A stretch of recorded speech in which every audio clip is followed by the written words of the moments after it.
Students हम discuss करेंगे important news के बारे में और उससे रिलेटेड जो इन्फॉर्मेशन है हमारे यूपीएससी के एग्ज़ाम के पर्सपेक्टिव से इम्पोर्टेंट उसको हम यहाँ पे डिस्कस करेंगे। फर्स्ट न्यूज़ है स्टूडेंट स्टेटहुड डे के बारे में। 1 नवंबर का जो डे है वो स्टेटहुड डे के रूप में सेलिब्रेट किया जाता है कर्नाटक के द्वारा और हरियाणा के द्वारा। स्टूडेंट्स इन स्टेट्स के ओरिजिन के बारे में हम डिस्कस करेंगे। अगर हम कर्नाटक स्टेट के बारे में बात करें तो उनके द्वारा यहाँ पे जो 50 ईयर ऑफ रीनेमिंग है उसको यहाँ पे सेलिब्रेट किया गया है। आप देखिए कि कर्नाटक स्टेट को हम हमारा जो इंडिपेंडेंस है उस समय में मैसूर स्टेट के रूप से इसको जाना करते थे। 1973 के समय इस स्टेट का जो नाम है वो कर्नाटक स्टेट के रूप में किया गया। बेसिकली वहाँ पे लैंग्वेज के पर्सपेक्टिव से और कर्नाटक जो वर्ड है उसका ओरिजिन आपको जो बिफोर क्राइस्ट का जो एरा है हिस्ट्री के अंदर में वहाँ पे भी आपको देखने के लिए मिलता है। महाजनपद का जो एरा है उस समय में भी आपको जो कर्नाटक वर्ड है उसका मेंशन आपको देखने के लिए मिलेगा। इसी वजह से जो मैसूर स्टेट हुआ करता था मैसूर स्टेट को यहाँ पे रीनेम किया गया 1973 के अंदर कर्नाटक के अंदर में। स्टूडेंट्स इसके अलावा अगर हम बात करें हमारे कुछ स्टेट्स के अंदर भी हमारे कंट्री के अंदर कुछ स्टेट्स हैं जिनके अंदर लैंड बाउंड्री का जो डिस्प्यूट है वो आपको देखने के लिए मिलता है, जिसके अंदर एक बेलगाम नाम का जो रीजन है बेलगाम के रिगार्डिंग में जो यहाँ पे डिस्प्यूट है वो कर्नाटक और महाराष्ट्र के बीच में आपको देखने के लिए मिलेगा। अगर आप महाराष्ट्र का जो मैप है उसको अगर आप यहाँ पे स्टूडेंट्स उसको एक बार प्रैक्टिस करोगे तो आप उसका जो सोलापुर का जो रीजन है सोलापुर है बेलगाम है उस रीजन के अंदर अगर आप देखोगे तो यहाँ पे 2-3 स्टेट्स हैं उनका आपको कन्फ्लुएंस है वो देखने के लिए मिलेगा, उनका जो एरिया है वो शेयर करता है। तो आप देखिए कि ये जो सोलापुर है बेलगाम का जो रीजन है यहाँ पे जो मराठी स्पीकिंग जो पर्सनस हैं उनकी जो संख्या है वो आपको ज़्यादा देखने के लिए मिलेगी। बट अब प्रेजेंटली जो बेलगाम है वो किसके अंडर में है, कर्नाटक के अंदर में है। बेलगाम के अंदर बेसिकली वहाँ पे पार्लियामेंट्री जो लेजिस्लेटिव असेंबली है उसका एक सेशन है वो भी कंडक्ट करवाया जाता है कर्नाटक के द्वारा। अगर हम बात करें स्टूडेंट इस स्टैचू के बारे में तो जो रानी चेन्नम्मा हुआ करती थी कित्तूर की जो रानी है रानी चेन्नम्मा उनकी जो फोटो है उनका जो स्टैचू है वो यहाँ पे लगाया गया है जिसको डेकोरेट किया गया स्टेट का स्टेटहुड डे के रिगार्डिंग में। अगर हम रानी चेन्नम्मा के बारे में बात करें स्टूडेंट्स तो 1824 के समय अपने स्टेट को प्रोटेक्ट करने के रिगार्डिंग में इनके द्वारा जो रिवॉल्यूशन है जो रजिस्ट है वो किया गया था। आप देखिए कि उस समय में ब्रिटिश अथॉरिटीज़ के द्वारा कौन से ऐसे कानून के थ्रू जो अलग अलग जो प्रिंसली स्टेट्स हैं अलग अलग जो एम्पायर्स हैं उनको मर्ज किया गया अपने एम्पायर के अंडर में। तो आप देखिए कि वहाँ पे डॉक्ट्राइन ऑफ लैप्स हुआ करता था। डॉक्ट्राइन ऑफ लैप्स जो आपको बाद में डलहौजी के समय में उसका जो मेजर एक्सटेंशन है या मेजर यूज है वो आपको देखने के लिए मिलेगा। तो स्टूडेंट डॉक्ट्राइन ऑफ लैप्स के अंडर में यहाँ पे कित्तूर का जो रीजन है जहाँ की जो रानी हुआ करती थी रानी चेन्नम्मा उनके द्वारा जो रिवोल्ट है वो किया गया है डॉक्ट्राइन ऑफ लैप्स के अंदर अपना एम्पायर है उसको मर्ज ना करने की रिगार्डिंग में। तो उन्हीं का इस रेजिस्टेंस को शो किया गया है। रानी चेन्नम्मा हैं अनसंग हीरोज हैं, ऑनरेबल पीएम सर के द्वारा भी काफ़ी बार अपना जो स्पीच है उसके अंदर में इनको मेंशन किया गया है। लास्ट ईयर फ्रीडम जो इंडिपेंडेंस का जो स्पीच था उस दिन भी इन्होंने उनके बारे में मेंशन किया गया था रानी चेन्नम्मा के बारे में। तो this is all about the Rani Chennamma. आप देखिए कि 1857 का जो रिवोल्ट है उससे काफ़ी दिन पहले 1824 के समय ही इनके द्वारा ये जो रिवोल्ट है वो किया गया था। नेक्स्ट हमने बेलगाम रीजन के बारे में डिस्कस किया, वहाँ पे मराठी स्पीकिंग पीपल हैं और भी हमारे काफ़ी सारे ऐसे स्टेट्स हैं जहाँ पे कुछ एरियाज के लिए कुछ लैंड बाउंड्री के लिए रिगार्डिंग में जो डिस्प्यूट्स हैं वो स्टेट्स के अंदर में आपको देखने के लिए मिलेगा। स्टूडेंट्स आपको यहाँ पे एक बात पता होनी चाहिए कि कभी भी 2 स्टेट्स के बीच में कोई भी डिस्प्यूट है तो उसको कहाँ पे डील किया जाता है, आर्टिकल 131 के अंडर में। आर्टिकल 131 के अंडर में जो आर्टिकल सुप्रीम कोर्ट के अंडर में आता है ओरिजिनल ज्यूरिसडिक्शन का वो पार्ट है कि मीन्स वो केस अगर कहीं पे भी ओरिजिन होगा सेंटर और स्टेट के बीच में कोई डिस्प्यूट होगा या स्टेट और स्टेट्स के बीच में कोई डिस्प्यूट होगा 2 स्टेट्स के बीच में तो उसका डायरेक्टली जो केस है वो यहाँ पे कहाँ पे जाएगा, सुप्रीम कोर्ट के अंदर में। सुप्रीम कोर्ट का वो ओरिजिनल ज्यूरिसडिक्शन का पार्ट है। हमारी जो फंडामेंटल राइट है उसका भी कोई वायलेशन होता है तो हम आर्टिकल 32 के अंडर में वहाँ पे अपील कर सकते हैं सुप्रीम कोर्ट में, वो भी हमारे ओरिजिनल ज्यूरिसडिक्शन का पार्ट है। बट आप देखिए कि हमारा जो कर्नाटक है और तमिलनाडु है उसके अंदर एक वाटर का डिस्प्यूट आपको देखने के लिए मिलता है। कावेरी जो नदी है जिसको वहाँ पे लोकल नेम किस वजह से जानते हैं, पोनी का नाम है उसका लोकल नेम। तो स्टूडेंट जो कावेरी जो नदी है जो वाटर डिस्प्यूट है वाटर डिस्प्यूट को यहाँ पे आर्टिकल 131 के अंडर में नहीं मेंशन किया जाता है। आर्टिकल 131 के अंडर में लैंड बाउंड्री का कोई डिस्प्यूट हो, कोई स्टेट्स के बीच में आपस में कोई डिस्प्यूट हो किसी भी टॉपिक के रिगार्डिंग में, उसको यहाँ पे इंक्लूड किया गया है। बट वाटर डिस्प्यूट्स जो हैं, एक स्टेट से दूसरे स्टेट के बीच में कोई पानी का कोई डिस्प्यूट है, तो वहाँ उसको यहाँ पे नहीं काउंट किया जाता है ओरिजिनल ज्यूरिसडिक्शन के पार्ट के अंदर में। नेक्स्ट अगर हम बात करें स्टूडेंट्स हरियाणा के बारे में, तो 1966 के समय हरियाणा है वो एग्जिस्टेंस के अंदर में आता है। अब हम एक बार यहाँ पे हमारा जो स्टेट रीऑर्गेनाइजेशन एक्ट है या स्टेट्स का जो ऑर्गेनाइजेशन है वो कैसे हुआ उसके बारे में हम डिस्कस करते हैं। स्टूडेंट्स आपको पता होना चाहिए कि 1947 के समय जब हमने इंडिपेंडेंस को अचीव किया था, तो हमारे यहाँ पे 4 कैटेगरी के जो स्टेट्स हैं वो हुआ करते थे। ए कैटेगरी है, बी कैटेगरी है और सी है और डी है। डी के अंदर बेसिकली हमारा जो अंडमान एंड निकोबार है वो ओनली एकमात्र एरिया है जिसको उसके अंदर में काउंट किया गया था। बाद में आप देखिए कि लैंग्वेज के बेसिस पे जो स्टेट्स के क्रिएशन की जो डिमांड है वो आपको अलग अलग एरियाज़ के अंदर देखने के लिए मिलेगी। अलग अलग एरियाज़ के अंदर लैंग्वेज के बेसिस पे स्टेट की जो डिमांड है, सबसे पहले जो डिमांड आपको आंध्रा स्टेट का डिमांड आपको देखने के लिए मिलता है। तो यहाँ पे गवर्नमेंट के द्वारा काफ़ी सारी जो कमेटी है वो बनाई जाती हैं। फर्स्ट कमेटी आपको देखने के लिए मिलती है एस के धर कमेटी है। स्टूडेंट्स एस के धर कमेटी के द्वारा वन लैंग्वेज वन स्टेट का जो यहाँ पे डिमांड था कि वन लैंग्वेज के बेसिस पे जो वन स्टेट है वो क्रिएट किया जाए, उसको रिजेक्ट कर दिया गया। उसके बाद में आप देखिए कि इंडियन नेशनल कांग्रेस उस समय पावर के अंदर हुआ करती थी, तो उनके द्वारा ही एक कमेटी बनती है। याद रखना ये गवर्नमेंट का कमेटी नहीं था, इंडियन नेशनल कांग्रेस का ये कमेटी था, जेवीपी कमेटी, जिसमें जवाहरलाल नेहरू हैं, वल्लभ भाई पटेल हैं और पट्टाभी सीतारामैया हैं। वहाँ पे आंध्र प्रदेश के अंदर कौन पर्सन है जो यहाँ पे प्रोटेस्ट कर रहे थे, पोटी श्रीमालू उनका नाम है, जिनके द्वारा वहाँ पे प्रोटेस्ट किया गया था काफ़ी दिन तक। तो आप देखिए कि जेवीपी कमेटी जो एग्जिस्टेंस के अंदर में आई, उनके द्वारा भी वन लैंग्वेज वन स्टेट का जो कॉन्सेप्ट है उसको रिजेक्ट किया गया कि ये कंट्री को डिवाइड करेगा। क्योंकि आप देखिए कि हमारे कंट्री के अंदर में आप अगर हम डायलेक्ट के परस्पेक्टिव से बात करें स्टूडेंट, तो 10 किलोमीटर के अंदर ही आपका जो डायलेक्ट है वो चेंज होता है। 10 to 20 किलोमीटर के अंदर में जो आपका बोलने का जो तरीका है, जो डायलेक्ट है वो कम्प्लीटली चेंज होता है। तो ऐसे अगर लैंग्वेज के बेसिस पे स्टेट्स का क्रिएशन होगा तो वो कम्प्लीटली इंडिया को बाइफरकेट कर सकता है। इंडिया में जो सेपरेटिस्ट मूवमेंट्स हैं, सेपरेटिस्ट आइडियोलॉजी है, उसको ये प्रमोट कर सकता है। नेक्स्ट अगर हम बात करें तो गवर्नमेंट के द्वारा एक कमेटी और है, उसको इस्टेब्लिश किया गया। कमेटी का नाम है स्टूडेंट फजल अली कमेटी। फजल अली कमेटी के द्वारा भी वन लैंग्वेज वन स्टेट को यहाँ पे रिजेक्ट कर दिया गया। बट उनके द्वारा कहा गया कुछ 5 क्राइटेरिया जिनके द्वारा बताए गए थे कि एडमिनिस्ट्रेटिव कन्वीनियंस के बेसिस पे आप स्टेट्स है उनका रीऑर्गेनाइजेशन कर सकते हो, स्टेट्स को यहाँ पे चेंज कर सकते हो अगर कोई स्टेट्स एडमिनिस्ट्रेटिव कन्वीनियंस के बेसिस पे है।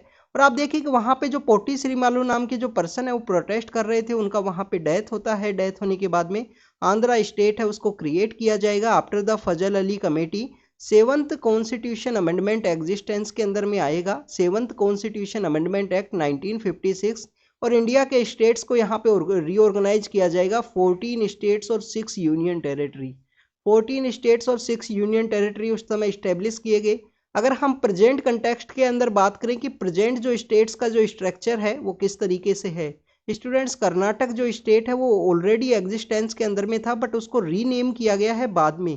पहले उसका जो नाम है वो मैसूर स्टेट हुआ करता था, तो 1973 के अंदर इसका जो रीनेमिंग है वो किया गया है बाद में। स्टेट तो ये ओरिजिनली हुआ करता था।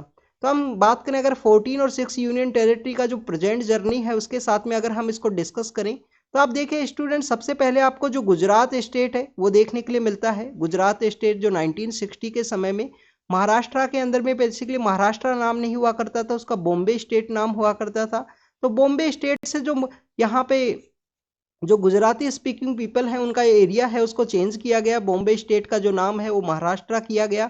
संयुक्त महाराष्ट्र मूवमेंट है, जीएम जोशी की लीडरशिप में वो चलता है वहाँ पे, जिससे महाराष्ट्र स्टेट है वो एग्जिस्टेंस के अंदर में आया। उसका नाम क्या चेंज कर दिया गया, बॉम्बे से महाराष्ट्र के रूप में। तो एक नया स्टेट कौन सा बना है यहाँ पे, गुजरात। तो प्रेजेंट में ये 15 हुआ स्टूडेंट। उसके बाद में आप देखिए कि हमारे यहाँ पे कुछ जो नागालैंड का जो एरिया है उसमें ग्रेटर नागालिंगम मूवमेंट चलता है डॉक्टर फिजो का लीडरशिप में। तो ये नॉर्थ ईस्ट का जो स्टेट है वो एक बार लिटिल बिट चेंज होगा 1963 के समय में। 1963 के समय जो नॉर्थ ईस्ट का जो स्टेट है वो चेंज होगा। कुछ हमारे यहाँ पे लोकल एरियाज हैं जो उस समय लोकली एडमिनिस्ट्रेट किए गए थे 1950s 54 के समय में, इंडिया के द्वारा उनको कैप्चर कर लिया गया था। बस उस समय में उनको वहाँ पे लोकली उनको एडमिनिस्ट्रेट किया गया था। वो कौन से एरिया हैं, वो एरिया स्टूडेंट सबसे पहले तो आपको देखने के लिए मिलेगा हमारा जो दीव एंड दमन है, दीव एंड दमन है, इसके अलावा दादर एंड नागर हवेली है, पुडुचेरी है और गोवा का जो रीजन है, इनको डिफरेंट डिफरेंट एक्ट के through 8th constitution amendment act, 10th और जो sorry 10th 12th and 14th, तीन यहाँ पे अलग अलग जो कॉन्स्टिट्यूशन अमेंडमेंट एक्ट हैं, 10th है, 12th है और 14 के अंदर किसको ऐड किया गया था इंडिया के अंदर में, पुडुचेरी को। 12th के अंदर में किसको ऐड किया गया, 12th के अंदर में और 10th के अंदर में, ये आप कमेंट सेक्शन के अंदर बताना, ये आपका होमवर्क है। आपको इसी तरीके से याद होगा ना स्टूडेंट, तो आपको ये समझ में आएंगे। दादर एंड नागर हवेली है, दमन एंड दीव एंड गोवा है, उनको इंडिया के साथ में मर्ज किया गया 1954 के समय में। 1954 के समय में इंडिया के द्वारा अपना एक ऑपरेशन लॉन्च किया गया था, इनको इंडिया के साथ में मर्ज किया गया, बट कंप्लीटली इनको ऐड नहीं किया गया था। वहां पे जो पोर्तुगीज हैं वो रूल किया करते थे। एक काफी कॉमन क्वेश्चन पूछा जाता है, काफी कॉमन क्वेश्चन है मॉडर्न इंडियन हिस्ट्री से रिलेटेड, कि कौन सी ऐसी फॉरेन पावर है जो सबसे लेट इंडिया के अंदर गए थे। तो आप देखिए कि सबसे लेट कौन सी फॉरेन पावर है जो यहाँ से गए हैं, पोर्तुगीज है, उनका रूल आपको देखने के लिए मिलेगा। गोवा है, दमन है, दीव है, इस एरिया के अंदर में, जिनको लेटर फॉर्म में इंडिया के साथ में मर्ज किया गया। 1947 के समय ब्रिटिश है वो इंडिया से चले गए थे। अगर हम बात करें स्टूडेंट्स इसके बारे में, इसके बाद में आप देखिए नागालैंड के बारे में हमने देखा, तो यहाँ पे 14 के बाद में 15 और 16 है जो एस्टेब्लिशमेंट में आते हैं, ये यूनियन टेरिटरी बनाए गए थे उस समय में। उसके बाद में आप देखिए कि 16 के बाद में जो 17 स्टेट है वो हरियाणा बनता है। पंजाबी सूबा मूवमेंट है वो चलता है, जिसके अंदर एक कंप्लीट पंजाब हुआ करता था, का यूनाइटेड पंजाब के नाम से एक स्टेट हुआ करता था। तो आप देखिए कि 1966 के समय में, 1966 के समय जो हरियाणा है वो इस्टेब्लिशमेंट में आया। हिंदी स्पीकिंग पीपल को पंजाब से अलग किया गया, हरियाणा इसके अंदर बनाया गया। पंजाबी स्पीकिंग पीपल्स के लिए पंजाब बना दिया गया। जो पहाड़ी लैंग्वेज बोला करते थे उनके लिए हिमाचल प्रदेश है उसको क्रिएट किया गया, और हिमाचल प्रदेश को स्टार्टिंग के अंदर यूनियन टेरिटरी बनाया गया था। 1971 के समय उसको जो स्टेट है वो बनाया गया था। अब आप देखिए कि हमारा जो नॉर्थ ईस्ट है उसके अंदर में आपको एक जो लिटिल बिट चेंज है वो देखने के लिए मिलता है इसी समय में, 1973 के अंदर में। 1973 के अंदर हमारा जो नॉर्थ ईस्ट का मैप आप जब देखोगे, तो नॉर्थ ईस्ट के अंदर आप देखिए कि जो सबसे अपर है, फार ईस्ट के अंदर में सबसे अपर कौन सा स्टेट है, अरुणाचल प्रदेश। सबसे लोअर साइड पे कौन सा है, मिजोरम। तो स्टूडेंट्स इन दोनों एरियाज को यहाँ पे यूनियन टेरिटरी है वो बनाया गया, इन दोनों एरियाज को यूनियन टेरिटरी बनाया गया। और बाकी सब जो स्टेट्स हैं, आसाम के अलावा जो बाकी सब स्टेट्स हैं वो इस्टेब्लिशमेंट के अंदर में आते हैं, जिसके अंदर आपको मेघालय है, जिसके अंदर आपको मिजोरम है, मिजोरम नहीं, जिसके अंदर आपको त्रिपुरा है, इसके अलावा मणिपुर है, वो आपको इस्टेब्लिशमेंट के अंदर में देखने के लिए मिलेंगे। तो मणिपुर है, मेघालय है और इसके अलावा आप कौन सा देखने के लिए मिलेगा, त्रिपुरा है। अगर हम बात करें स्टूडेंट मिजोरम और अरुणाचल प्रदेश को क्या बना दिया गया, यूनियन टेरिटरी बना दिया गया।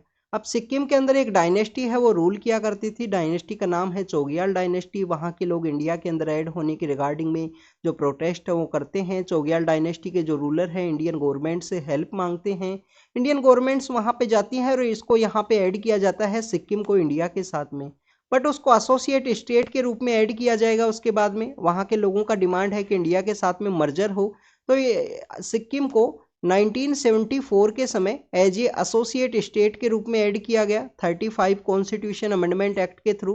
एसोसिएट स्टेट के रूप में जब ऐड किया गया तो दो अलग से आर्टिकल आपको देखने के लिए मिलेंगे। आर्टिकल 2A है हमारा यहाँ पे जो स्टेट्स के अंदर में ऐड करने के रिगार्डिंग में है, और इसके अलावा आप देखिए कि हमारा जो 10th शेड्यूल है जो प्रेजेंटली किसको डील करता है, प्रेजेंटली एंटी डिफेक्शन को डील करता है। तो ये ओरिजिनल जो 10th शेड्यूल है वो सिक्किम के रिगार्डिंग में है, बट वहाँ के लोगों का फिर डिमांड है कि हमको जो कम्प्लीटली इंडिया के साथ में मर्ज होना है 1975 के समय में, तो 36 कॉन्स्टिट्यूशन अमेंडमेंट एक्ट के थ्रू जो 2A आर्टिकल है और 10 शेड्यूल है उसको डिलीट किया गया, और आर्टिकल 371F के थ्रू, 371 जो आपको पता होना चाहिए, कुछ स्टेट्स को स्पेशल प्रोविजन है 371 के अंडर में, जैसे 370 में जम्मू एंड कश्मीर को हुआ करते थे, ऐसे ही आर्टिकल 371 के अंडर में अलग अलग क्लोज हैं। 371 बेसिकली गुजरात एंड महाराष्ट्र को डील करता है। ई के बारे में भी आपको पता होना चाहिए जो आंध्र प्रदेश के रिगार्डिंग में है, वहाँ का सेंट्रल यूनिवर्सिटी के रिगार्डिंग में, वो टॉपिक भी हमने काफ़ी बार डिस्कस किया है, सितंबर के समय भी उसको डिस्कस किया था। नेक्स्ट आप देखिए कि 371F के अंडर में सिक्किम को एक स्पेशल पावर दी गई। स्पेशल पावर क्या है, सिक्किम के अंदर एकमात्र आपको यहाँ पे जो मेंबर ऑफ पार्लियामेंट है वो बनते हैं, तो पर्सन कौन हो, वो वहाँ पे सिक्किम से ही बिलोंग करने वाले हों, ये वहाँ पे पावर दी गई। उसके बाद में आप देखिए कि हमारे यहाँ पे स्टेट्स का चेंज आएगा 1987 के समय, जो गोवा को यूनियन टेरिटरी बनाया गया था कौन से कॉन्स्टिट्यूशन अमेंडमेंट एक्ट के थ्रू, ये आपको कमेंट सेक्शन के अंदर बताना है। 10th के थ्रू किसको ऐड किया गया, 12th के थ्रू किसको ऐड किया गया। 14 मैंने बताया पुडुचेरी को ऐड किया गया है। पुडुचेरी 3-4 अलग अलग एरियाज के अंदर में है। आपको कराईकल के बारे में पता होना चाहिए, पुडुचेरी के बारे में, यमन के बारे में और माहे के बारे में, ये अलग अलग एरियाज के अंदर सिचुएटेड है पुडुचेरी।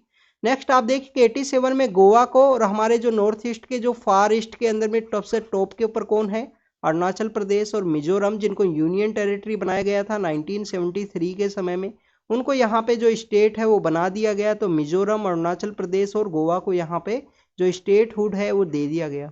बाद में 2000 के अंदर में चेंज आएगा। 2000 के अंदर में क्या किया गया, देखिए कि छत्तीसगढ़ को बनाया गया, झारखंड को बनाया गया और आपको यहाँ पे कौन सा स्टेट बनाया गया, उत्तराखंड बनाया गया। उसके बाद में आप देखिए कि 2014 के अंदर जो तेलंगाना है, 13-14 के अंदर जो तेलंगाना है वो स्टेब्लिशमेंट में आता है। 2019 के समय जो जम्मू कश्मीर स्टेट हुआ करता था उसको बाइफरकेट करते हुए यूनियन टेरिटरी बना दिया गया।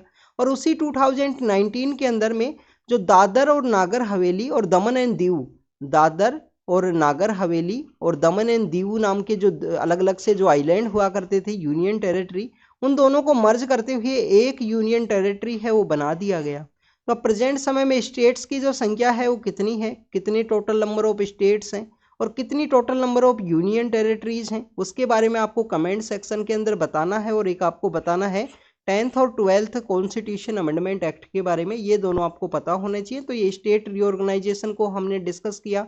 कर्नाटक स्टेट ऑलरेडी एस्टेब्लिशमेंट में था, जब 14 एंड 6 यूनियन टेरिटरी का जो कॉन्सेप्ट है, यूनियन टेरिटरी सॉरी उस ऑलरेडी इस्टेब्लिशमेंट के अंदर में था। और आप देखिए कि उसको रीनेम किया गया था 73 के अंदर में। हरियाणा के बारे में हमने देखा 1966 के समय हरियाणा इस्टेब्लिशमेंट में आता है। वहाँ पे एक सा कमीशन आया था इस्टेब्लिशमेंट में, सा कमीशन के द्वारा वहाँ पे जो लैंड बाउंड्री है उसको यहाँ पे डील किया गया था हरियाणा और पंजाब की, जो हिंदी स्पीकिंग पीपल और पंजाबी स्पीकिंग पीपल्स को सेपरेट करने के रिगार्डिंग में था। और पहाड़ी स्पीकिंग पीपल्स को क्या बना दिया गया, union territory as a Himachal Pradesh के अंदर में जो 1971 के समय स्टेट है वो बनता है। तो this is all about the statehood day, इसका इस्टेब्लिशमेंट है उनके बारे में हमने डिस्कस किया। दोनों ही स्टेट हमारे कंट्री के परस्पेक्टिव से इंपॉर्टेंट है, चाहे कर्नाटक हो चाहे हरियाणा हो, दोनों का ही अलग अलग सेक्टर्स के अंदर एक इंपॉर्टेंट कंट्रीब्यूशन है स्टूडेंट्स। हरियाणा आप देखिए कि दिल्ली के आसपास का एरिया के अंदर में 90% जो दिल्ली है, 70% के आसपास जो दिल्ली है उसको कवर करता है हरियाणा। दिल्ली के पास में सिचुएटेड है। स्पोर्ट्स पर्सन, सोल्जर्स, ये काफ़ी सारे आपको देखने के लिए मिलेंगे हरियाणा से। बट कुछ कंसर्न्स भी आपको देखने के लिए मिलती हैं, जैसे कि जो सेक्स रेशियो की रिगार्डिंग में जो बेटी बचाओ बेटी पढ़ाओ उसको लॉन्च किया गया था, काफ़ी डिक्लाइन में सेक्स रेशियो हुआ करता था। सेक्स सिलेक्शन की जो टेक्निक्स हैं उनका मिसयूज किया गया काफ़ी ज़्यादा वहाँ पे। तो उसके बाद में गवर्नमेंट के द्वारा इनिशिएटिव्स हैं उनको लॉन्च किया गया है। सेल्फी विद डॉटर का जो कॉन्सेप्ट है वो जींद एक डिस्ट्रिक्ट है हरियाणा के अंदर, वहाँ के एक सरपंच हुआ करते थे, उनके द्वारा वो चलाया गया था सेल्फी विद डॉटर। बाद में वो आपको कंप्लीट जो इंडिया के अंदर एक कैंपेन के रूप में आपको देखने के लिए मिला। ऑनरेबल पीएम सर के द्वारा भी इसको प्रमोट किया गया था। कर्नाटक के बारे में अगर हम बात करें तो आप देखिए बेंगलोर है, कोलार गोल्ड फील्ड माइंस है, हमारे काफ़ी सारे मिनरल्स हैं, उसके अंदर में एक इम्पोर्टेंट कंट्रीब्यूशन है वो आपको देखने के लिए मिलता है कर्नाटका का। और हमारे काफ़ी इंपॉर्टेंट जो पर्सनैलिटीज़ भी हैं फ्रीडम मूवमेंट के अंदर जो कर्नाटका से बिलोंग किया करते थे, हमारी जो आज़ादी है उसको अचीव करने में काफ़ी ज़्यादा इंपॉर्टेंट कंट्रीब्यूशन किया गया है। यहाँ पे बेलगाम के बारे में बात हुई स्टूडेंट्स, तो आप देखिए कि 1924 का जो कांग्रेस सेशन है ना, ऐसा एकमात्र कांग्रेस सेशन है जिसको मोहनदास करमचंद गांधी, एम के गांधी के द्वारा हेड किया गया था, प्रिसाइड किया गया था। वो 1924 का सेशन कहाँ पे हुआ था, बेलगाम के अंदर में। अब आपके लिए यहाँ पे एक और क्वेश्चन है। क्वेश्चन ये है कि गांधी जी ऐसा कौन सा कांग्रेस का सेशन है जिसके अंदर फर्स्ट टाइम कांग्रेस का जो प्लेटफॉर्म है उसके ऊपर में अपीयर हुए थे, ये आपको पता होना चाहिए। आपके लिए बेसिकली हिंट है, यहाँ पे हिंट ये है कि गांधी जी जब अफ्रीका के अंदर हुआ करते थे, जो उनका अफ्रीका का जो टेन्योर है उसी समय में गांधी जी एक कांग्रेस के सेशन के अंदर में अपीयर होते हैं उसके प्लेटफॉर्म के ऊपर में। तो ये आपको पता होना चाहिए कि गांधी जी अफ्रीका से जब लौट के आए हैं 1915 में, उससे काफ़ी पहले कांग्रेस के जो सेशन है उसके अंदर वो इमर्ज हो चुके थे, उसके अंदर अपीयर हो चुके थे। तो उसके बारे में आपको पता होना चाहिए। रानी चेन्नम्मा है, कित्तूर की रानी हुआ करती थी। Next is all about the students, काफ़ी सारे जो अपोजिशन पार्टीज के जो पर्सन्स हैं उनके द्वारा कंसर्न्स रेज किया गया है। उनका जो एप्पल का जो फ़ोन है उसके ऊपर स्टेट स्पॉन्सर साइबर अटैक है, उसके बारे में अलर्ट मैसेज है वो एप्पल के द्वारा उनको सेंड किया गया। तो उसी के रिगार्डिंग में जो कंसर्न्स है वो यहाँ पे रेज किए गए हैं। आप देखिए 2019-20 के समय भी 2019-20 के समय NSO नाम का एक कंपनी है इजराइल के अंदर में, जिनके द्वारा एक सॉफ्टवेयर बनाया जाता है। सॉफ्टवेयर का नाम है पिगासस। पिगासस सॉफ्टवेयर को भी यूज किया गया था। ऐसे मिसकंडक्ट हैं वो देखने के लिए मिले थे, उसके रिगार्डिंग में भी कंसर्न्स रेज किए गए थे कि पिगासस सॉफ्टवेयर जिसके थ्रू यहाँ पे जो किसी के भी फ़ोन है उसका यहाँ पे जो डाटाज हैं, जो इन्फॉर्मेशन है वो ली जा सकती हैं। ऐसा जो सॉफ्टवेयर है NSO नाम की कंपनी के द्वारा बनाया गया था। तो उसके बारे में भी आपको पता होना चाहिए। जो कंसर्न्स हैं उनके द्वारा रेज किए गए थे। साइबर अटैक्स के बारे में अगर हम बात करें तो हमारे यहाँ पे 2 एजेंसीज हैं, सर्ट जो कंप्यूटर इमरजेंसी रिस्पॉन्स टीम है, इसके अलावा इंफॉर्मेशन टेक्नोलॉजी एक्ट है 2000 का जिनके द्वारा इसको डील किया जाता है। सर्विलेंस के बारे में अगर हम बात करें तो आपको पता होना चाहिए कि टेलीग्राफ एक्ट है। और ये पिगासस सॉफ्टवेयर के रिगार्डिंग में जो केस है वो सुप्रीम कोर्ट के अंदर है, अभी उसका जो सुनवाई है वो स्टार्ट नहीं हुआ। अब देखिए काफ़ी सारा टेक्निकल मैटर है, तो सुप्रीम कोर्ट्स में हमारे जो जजेस हैं उनको टेक्निकल सपोर्ट टीम है, और इसके अलावा काफ़ी सारे too much pendency of cases हैं सुप्रीम कोर्ट के अंदर already. This is all about the surveillance system के बारे में, जिसके बारे में यहाँ पे जो कंसर्न्स हैं वो रेज किए गए हैं साइबर अटैक के रिगार्डिंग में। आप देखिए कि यहाँ पे साइबर अटैक के रिगार्डिंग ये कंसर्न ये है कि स्टेट स्पॉन्सर जो यहाँ पे साइबर अटैक्स हैं वो किए गए हैं। तो स्टेट स्पॉन्सर का मीनिंग ये नहीं है कि इंडिया का कोई स्टेट स्पॉन्सर किया गया हो या इंडिया का गवर्नमेंट के द्वारा किया गया हो, ऐसा नहीं है। हो सकता है कि बाहर से चाइना के द्वारा किया गया हो। वैसे भी ऑलरेडी काफ़ी बार जो डाटा ब्रीच है वैसे जो टॉपिक्स हैं वो न्यूज़ के अंदर देखने के लिए मिलते हैं। कभी आपका आधार डाटा है वो लीक होता है, कभी कुछ डाटा आपका जो लीक है वो देखने के लिए मिलता है।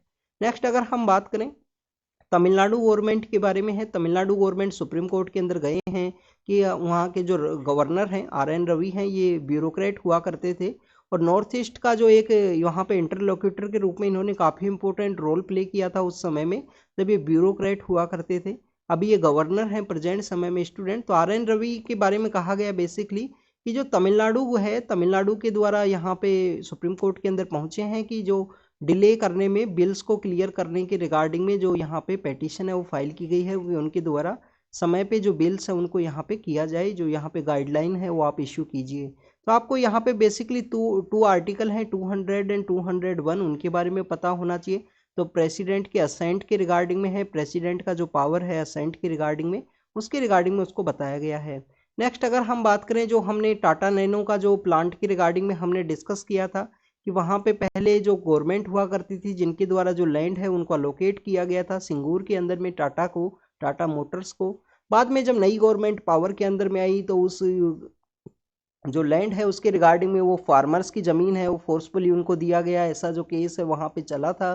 टाटा मोटर्स के द्वारा केस फाइल किया गया, केस के अंदर में उनको जो कुछ 700 करोड़ के आसपास जो कुछ पैसे हैं वो बताए गए हैं एज ए कंपनसेशन के रूप में देने होंगे। तो वहाँ पे जो वेस्ट बंगाल के अंदर अपोजिशन पार्टीज हैं पावर के अंदर में, सॉरी अपोजिशन पार्टीज हैं, उनके द्वारा कहा गया है कि जो मनी बेसिकली ये जो गवर्नमेंट पावर के अंदर में आती है वहाँ पे 2011 के अंदर में उनका यहाँ पे बेसिकली ये मैंडेट था कि इसको जो ज़मीन इनको लोकेट की गई है उसको वापस दिया जाना चाहिए फार्मर्स को।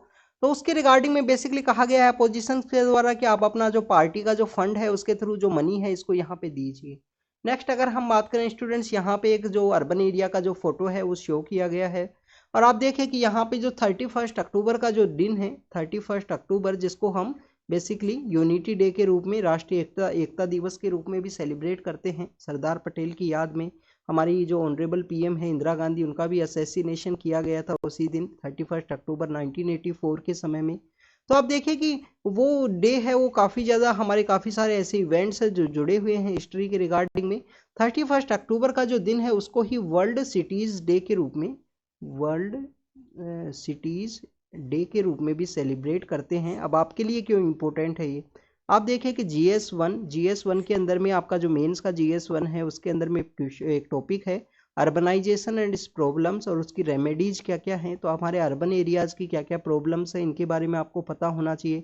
जैसे कि हम अर्बन फ्लड के बारे में रीड करते हैं, अर्बन हीट के बारे में आपको पता होना चाहिए, और भी अर्बनाइजेशन की काफ़ी सारी प्रॉब्लम्स है, जैसे अनरेगुलेटेड जो यहाँ पे जिस तरीके से अर्बन एरियाज़ का एक्सपेंशन स्टार्ट हुआ है, उसकी वजह से आप देखिए कि प्रॉपर यहाँ पे जो डेली लाइफ साइकिल के लिए जो इम्पोर्टेंट चीज़ें हैं, जैसे कि पार्क का होना ज़रूरी है, प्रॉपर स्पेसियस जगह होनी चाहिए बच्चों को खेलने के लिए भी, उनके भी कुछ कंसर्न्स है वो आगे आपको देखने के लिए मिलेंगे। आप देखिए कि प्रॉपर यहाँ पे प्लेइंग ग्राउंड ना होना, प्रॉपर पार्क का ना होना, इसकी वजह से आपको काफ़ी सारे हेल्थ के जो इफ़ेक्ट्स हैं वो सब आपको देखने के लिए मिलते हैं। तो ये कुछ ऐसे रीजन्स हैं जहाँ पे अनप्लान्ड अर्बनाइजेशन की वजह से आपको देखा जाता है।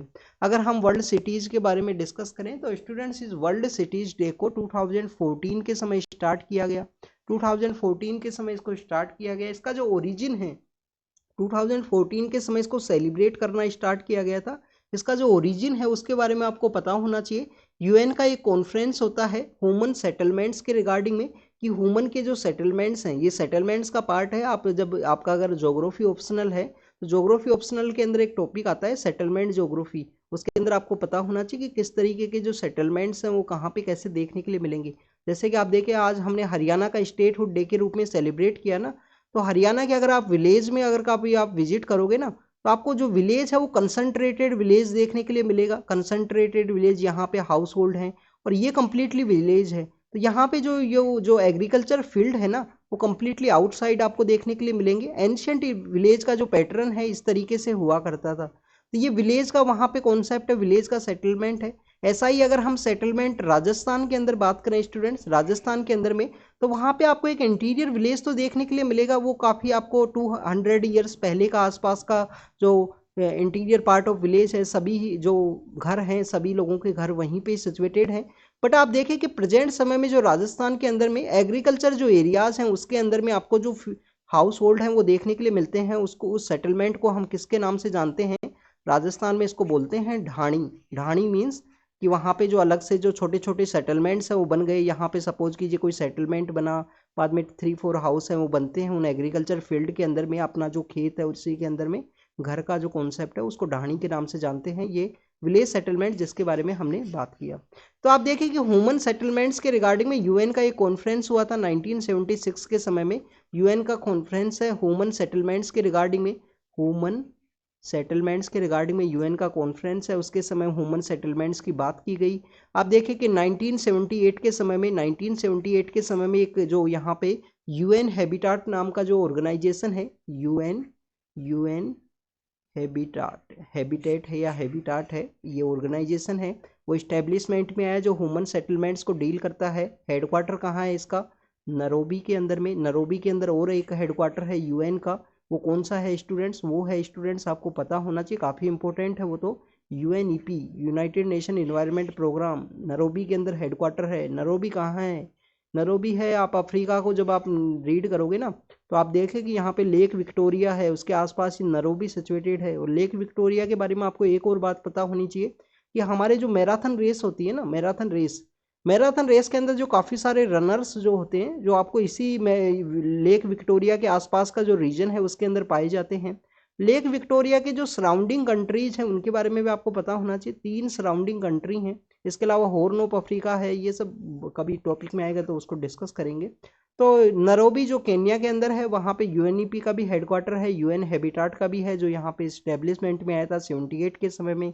यूएन का कॉन्फ्रेंस हुआ ह्यूमन सेटलमेंट के रिगार्डिंग में 2014 के समय से वर्ल्ड सिटीज डे को सेलिब्रेट किया गया। और आप देखिए अर्बनाइजेशन प्रॉब्लम्स हमारा पार्ट है। और अगर हम सस्टेनेबल डेवलपमेंट गोल्स के बारे में बात करते हैं ना, तो गोल नंबर 11 आपको पता होना चाहिए, जो सस्टेनेबल सिटीज़ के बारे में बात करता है कि ह्यूमन सिटीज़ को सस्टेनेबल होना चाहिए, सभी के लिए फीजिबल होना चाहिए, सभी का अच्छा से हाउस होल्ड होना चाहिए। जैसे हमारे यहाँ पे जो हाउस होल्ड्स हैं जो अलोकेट किए गए हैं अर्बन एरियाज़ के अंदर में, जो यहाँ पे जो कच्ची बस्ती हुआ करती थी, अनप्लान्ड जो अर्बनाइजेशन हुआ करता था, उसके अंदर में जो यहाँ पे पुअर पर्सनस हैं, बीपीएल के बिलोंग करते हैं, उनको जो हाउस होल्ड है वो प्रोवाइड किए गए हैं। अलग अलग सेक्टर्स में हाउस होल्ड बनाए गए हैं। वर्टिकल जो उनका डेवलपमेंट है वो किया गया है, जैसे कि उस एरिया को यूज किया जाए अच्छे से। नेक्स्ट अगर हम बात करें स्टूडेंट्स इंडिया और बांग्लादेश के बारे में है। इंडिया बांग्लादेश के बारे में आपको ये पता होना चाहिए कि एक रेलवे लाइन है उसको लॉन्च किया गया है। रेलवे लाइन तो ऑलरेडी भी लॉन्च की गई थी इंडिया और बांग्लादेश के रिगार्डिंग में। जैसे कि आप देखिए कि 2021 के समय इंडिया और बांग्लादेश ने एक रेलवे लाइन है उसको लॉन्च किया था। रेलवे लाइन हुआ करती थी चिल्लाहट्टी नाम की एक जगह है और हल्दीबारी है, हल्दीबारी और चिल्लाहट्टी नाम की जो जगह है उसके अंदर एक रेलवे लाइन है चिल्लाहट्टी। ये आप जगह को या गूगल कर लेना अच्छे से अगर आपको एक बार इसको रीड करना हो तो। चिल्लाहट्टी है और हल्दीबारी है। तो बेसिकली वो यहाँ पे जो बांग्लादेश का जो रीजन है उसको हमारा जो वेस्ट बंगाल है उसके साथ में कनेक्ट किया करते थे। अब जो रेलवे लाइन स्टार्ट होने वाली है वो है स्टूडेंट अखूरा। अखूरा से अखोरा या उसको अखोरा के नाम से भी जानते हैं, अखोरा और अगरतला। तो हमारा जो नॉर्थ ईस्ट इंडिया है उसको ये कनेक्ट करेगा इस रेलवे लाइन के थ्रू में। जो नॉर्थ ईस्ट इंडिया है उसका जो कनेक्शन है वो उससे इस्टेब्लिश होगा। पीपल टू पीपल कॉन्टैक्ट है वो भी इस्टेब्लिश होगा। 2010 के समय जब हमारे जो पीएम हैं उस समय पीएम हुआ करते थे डॉक्टर मनमोहन सिंह, वो उस समय बांग्लादेश के विजिट के लिए गए थे। उस समय यहाँ पे फर्स्ट टाइम इसको डिस्कस किया गया था कि इसको हमको बनाना है। आज इसको इनोग्रेट किया जाने वाला है। इसके स्टूडेंट्स इसके बारे में अगर हम डिस्कस करें तो एंशियंट समय में जो चिटगांव नाम का जो पोर्ट हुआ करता था, चिटगांव पोर्ट आपको पता होना चाहिए, काफ़ी ज़्यादा इंपॉर्टेंट है मॉडर्न इंडियन हिस्ट्री के अंदर में। जब हमारा इंडिपेंडेंस हमको अचीव हुआ 1947 के समय और पार्टीशन भी आया उसके साथ ही, तो आप देखिए कि पार्टीशन के बाद में जो चिटगांव पोर्ट है वो बांग्लादेश को चला गया। मीन्स उस समय ईस्टर्न पाकिस्तान हुआ करता था। और जो एक इम्पोर्टेंट पोर्ट है कराची पोर्ट, वो पाकिस्तान को, जो वेस्टर्न पाकिस्तान है या पाकिस्तान ही हुआ करता था, दोनों ही। तो उनको चल जाने की वजह से इंडिया के अंदर जो पोर्ट्स हैं, एंशियंट पोर्ट्स हैं, वो नहीं हुआ करते थे उस समय में। आप देखिए प्रेजेंट समय में इंडिया में टोटल नंबर ऑफ जो मेजर पोर्ट्स हैं वो 12-13 के आसपास जो मेजर पोर्ट्स हैं उनके बारे में भी आपको पता होना चाहिए। हमने कुछ दिन पहले उसको डिस्कस किया था चिटगांव पोर्ट के रिगार्डिंग में। तो आसाम के अंदर जो चाय का जो इंडस्ट्री है, टी का जो इंडस्ट्री है, उसको कनेक्टिविटी के रिगार्डिंग में चिटगांव पोर्ट का एक एंशियंट रास्ता हुआ करता था। तो इस रास्ते को रिवाइवल करने के रिगार्डिंग में इस रेलवे लिंक को डेवलप करने की बात की गई थी अखोरा से अगरतला के लिए। अखोरा से अगरतला जो हमारे नॉर्थ ईस्ट इंडिया के जो स्टेट्स हैं, त्रिपुरा है, हमारा जो मिजोरम है, उनके साथ में जो कनेक्टिविटी है उसको ये इस्टेब्लिश करेगा। तो this is all about the railway line, जिसके बारे में आपको पता होना चाहिए। इसके अलावा स्टूडेंट्स यहाँ पे जो पीपल टू पीपल कॉन्टैक्ट है वो भी इमर्ज होंगे। इंडिया बांग्लादेश बॉर्डर के बारे में आपको एक और बात पता होनी चाहिए। एक तो कितना किलोमीटर का बॉर्डर है, सबसे ज़्यादा इंडिया का बॉर्डर बांग्लादेश के साथ में ही शेयर होता है, 4000 के 4000 प्लस बॉर्डर है।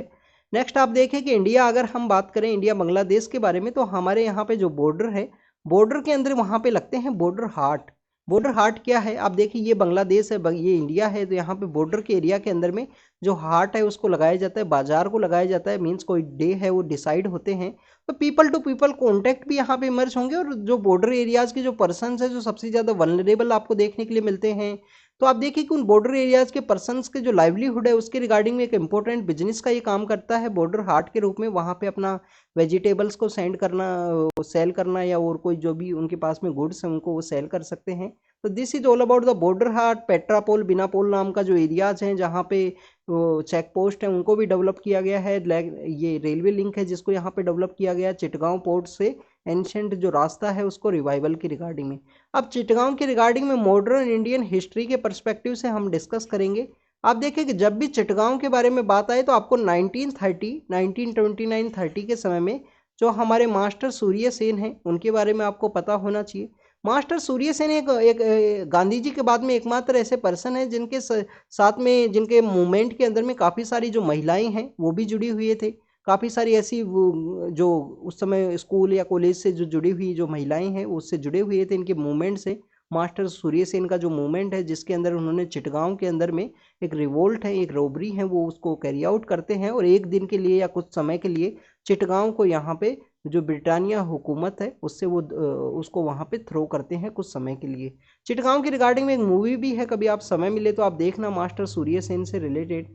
नेक्स्ट अगर हम बात करें स्टूडेंट्स, इसके अलावा आपको यहाँ पे बांग्लादेश के रिगार्डिंग में या नॉर्थ ईस्ट इंडिया को ये कनेक्ट करने के रिगार्डिंग में अखोरा से अगरतला का जो रेलवे लिंक है उसको हमने देखा है। आप देखिए कि नॉर्थ ईस्ट इंडिया के रिगार्डिंग में ही 2019 के समय जब शेख हसीना जी इंडिया की ट्रिप के लिए आते हैं तो उस समय में आप देखिए एक रिवर है नॉर्थ ईस्ट इंडिया का जो बांग्लादेश के और इंडिया के बीच में जो फ्लो करता है, रिवर का नाम है फेनी रिवर। तो ये फेनी रिवर को एक बार ज़रूर से रीड कर लेना आप। इसका भी एक एग्रीमेंट है वो साइन किया गया था। वहाँ पे हमारे यहाँ पे एक टाउन है, टाउन का नाम है सब ब्रूम नाम का एक टाउन है, तो सब ब्रूम नाम का एक टाउन है वहाँ पे। उस टाउन के थ्रू ये जो फेनी रिवर है वो फ्लो करती है। उस समय एक एग्रीमेंट है वो साइन किया गया था। तो आपसे क्वेश्चन पूछ लिया जाएगा फेनी रिवर कहाँ पे फ्लो करती है। नेक्स्ट अगर हम बात करें मराठा रिजर्वेशन के बारे में है, आप देखिए कि मराठवाड़ा रीजन के जो मराठाज हैं उनको कुणबी सर्टिफिकेशन हुआ करता था। अभी कुणबी सर्टिफिकेशन कब हुआ करता था, जब ये जो एरिया है मराठवाड़ा का जो एरिया है वो निजाम के अंडर में हुआ करते थे। हैदराबाद में जो निजाम है जो रूल किया करते थे उनके अंडर में ये हुआ करते थे। ऑपरेशन पोलो के बारे में हमने डिस्कस किया था। कल भी आप देखिए कि हमने टेलीग्राम चैनल के ऊपर उसको डिस्कस किया था कि जो 7 जो यहाँ पे सितंबर का जो दिन है 7 सितंबर का जो दिन है इंडियन गवर्नमेंट के द्वारा आफ्टर द इंडिपेंडेंस एक ऑपरेशन पोलो है उसको लॉन्च किया जाता है। ऑपरेशन जो पोलो है उसको लॉन्च किया गया सरदार पटेल का लीडरशिप में। और आप देखिए कि उस हैदराबाद को इंडिया के साथ में जो ज्वाइन है वो किया गया। तो this is all the part of the उस समय में जो मराठाज निजाम के अंडर में हुआ करते थे वो यहाँ पे महाराष्ट्र के साथ में अपने आप को ज्वाइन करते हैं। उस एरिया के जो मराठाज हैं उनको कुणबी सर्टिफिकेशन हुआ करता था। उसी कुणबी सर्टिफिकेशन के बेसिस पे इनको जो मराठा रिजर्वेशन मीन्स इनको ओबीसी के इक्वल में जो रिजर्वेशन है वो देने की बात की गई है।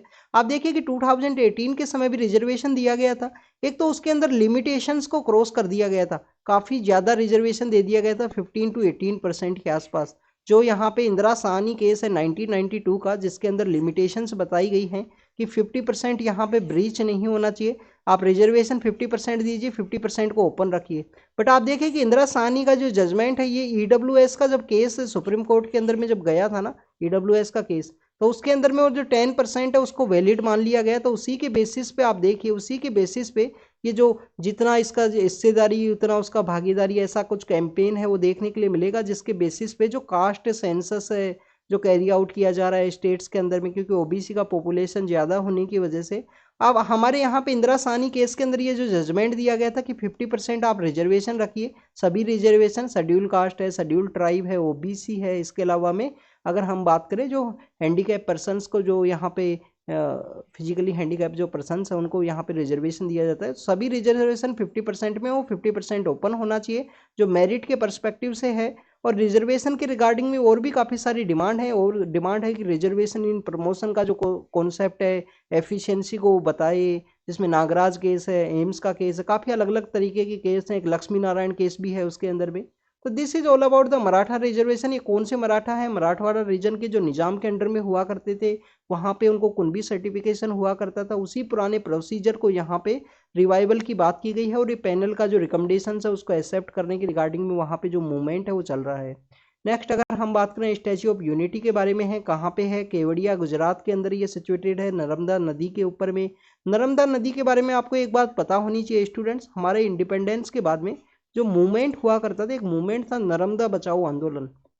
आप देखिए कि नर्मदा के रिगार्डिंग में जो डैम है उसको कंस्ट्रक्ट करने के रिगार्डिंग में वर्ल्ड बैंक के द्वारा जो फंडिंग है वो दिया गया था, और उस नर्मदा बचाओ आंदोलन के बाद में वर्ल्ड बैंक के द्वारा जो फंडिंग है उसको ले लिया गया था, उसको इंडिया को नहीं दिया गया था। तो ऐसे भी मूवमेंट्स चले हैं। इसी वजह से काफ़ी बार ऐसे कहा जाता है कि उस समय जो एक्टिविस्ट हैं उनके भी कंसर्न्स रेज थे कि काफ़ी सारा एरिया ऐसा है जो वहाँ पे सबमर्ज होगा, जिसके अंदर में काफ़ी इंपॉर्टेंट पर्सनैलिटी हैं। जो आप जब फाउंडेशन कोर्स के अंदर में जब आप लाभासना के अंदर में जाओगे तो हमारे इंडिया की जितनी भी फेमस पर्सनैलिटीज़ हैं, चाहे वो ऐसे एक्टिविस्ट मूवमेंट से जुड़े हों, जुडिशरी से रिलेटेड हों, उन सभी को बुलाया जाता है। अब याद देखिए कि यहाँ पे हमने फाउंडेशन कोर्स के बारे में क्यों बात की, लाभासना के बारे में क्यों बात की। कल स्टैच्यू ऑफ यूनिटी का जब डे है उसको सेलिब्रेट किया गया, एकता दिवस को, वहाँ पे स्टैच्यू ऑफ यूनिटी के रिगार्डिंग में। तो हमारे जो फाउंडेशन कोर्स के जो पर्सनस हैं 98 जो हमारा कॉमन फाउंडेशन कोर्स है उसके जो पर्सनस हैं जो हमारे सिविल सर्विस में एग्ज़ाम जिन्होंने क्लियर किया, उन पर्सनस को यहाँ पे पीएम सर के द्वारा वो पार्टिसिपेट करते हैं ये इसी एरिया के अंदर में स्टैच्यू ऑफ यूनिटी के वहाँ पे। तो वहाँ पे जो स्पीच है वो दिया गया, वहाँ पे जो पावर ऑफ डिस्ट्रप्शन है उनका जो harness the power of disruption, उन सभी के बारे में पीएम सर के द्वारा इस थीम के बेसिस पे आरंभ प्रोग्राम के अंदर में बात की गई। तो this is all of the जो हमने डिस्कस किया। आप भी जब यहाँ पे सिविल सर्विस का एग्जाम अच्छे से क्लियर करोगे 1-2 साल का अच्छे से मेहनत के बाद में, तो आप देखिए कि आपको भी ये मौका मिलेगा, पीएम सर के द्वारा आपको भी वहाँ पे स्पीच है वो दिया जाएगा। जितनी भी इंपॉर्टेंट पर्सनैलिटी जो नर्मदा बचाओ आंदोलन के बारे में हमने डिस्कस की है वो भी आपको पता होनी चाहिए कि उनको भी यहाँ पे बुलाया जाता है लाभासना के अंदर में, जो आपको अलग अलग सेक्टर्स के बारे में इंफॉर्मेशन देने के रिगार्डिंग में। अब यहाँ पे एक इंटरव्यू के पर्सपेक्टिव से हम डिस्कस करेंगे। स्टूडेंट जब ये इस्टेब्लिशमेंट में आया था 2017-18 के समय में, तो उस समय भी जो यूपीएससी की तैयारी कर रहे थे बच्चे, उनके इंटरव्यूज़ के अंदर भी काफ़ी कॉमन क्वेश्चंस था। जो मॉक टेस्ट हैं या जो इंटरव्यूज़ हैं उसके रिगार्डिंग बच्चे इस तरीके से प्रिपेयर किए थे। आप देखिए कि स्टैच्यू है 182 मीटर का, स्टैच्यू है वो 182 मीटर का, और ये क्वेश्चंस आपको इसरो के जो मिशन है उसके रिगार्डिंग में भी देखने के लिए मिलता है कि इंडिया के अंदर जो पॉवर्टी रेट है वो कितना है, इंडिया के अंदर जो पॉवर्टी रेट है वो कितना है, इसरो के जो मिशन है उसके अंदर इतना पैसा खर्च होता है। स्टैच्यू 182 मीटर का इसको स्टैच्यू बनाया गया जिसके अंदर इतना जो मनी है वो स्पेंड हुआ। क्या ऐसा नहीं है कि हमारे जो पुअर पर्सन है उनको यहाँ पे अपलिफ्ट करने के रिगार्डिंग में यूज किया जाना चाहिए? तो आपको जब भी इसका आंसर देना है तो आप ये अपना जो सेंटीमेंट्स है या कोई भी लूज स्टेटमेंट है वो मत देना जब भी आपको मौका मिले इस तरीके का।